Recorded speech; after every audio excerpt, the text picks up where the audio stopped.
in Afghanistan. This amendment would cause us, as members of Congress, to exert the authority given to us by the Constitution.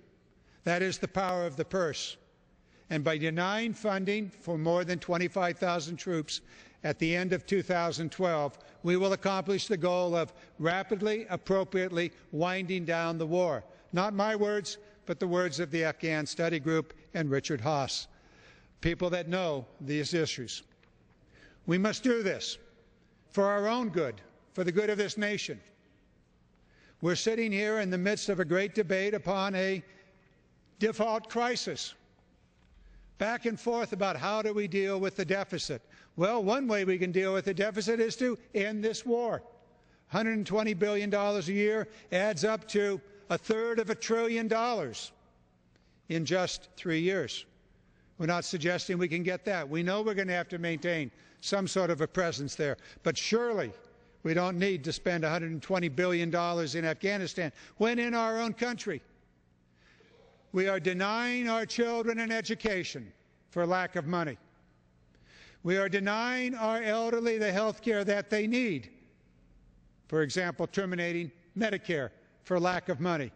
We are not feeding our children. 60 Minutes recently did a heart-wrenching story on homeless children living in cars and hotels in America because their parents have lost their jobs. We have an unemployment rate that demands our attention, demands our investment in America, rebuilding America's bridges, roads, rebuilding our manufacturing sector, making it in America once again, rebuilding the real strength of this nation, its economy, and the middle class so that they can have jobs that will allow them to stay in their homes, provide for their children, live the good American life. We must end this war. We must first wind it down. Were this more than an appropriation bill, I would have gone to step 2, which is 10,000 at the end of 2013, with a mission that is the original mission, that is going after the terrorist, not nation building.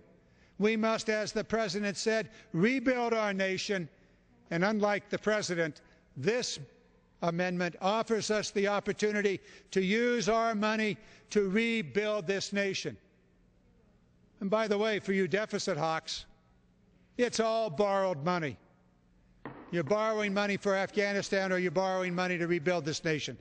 I yield back.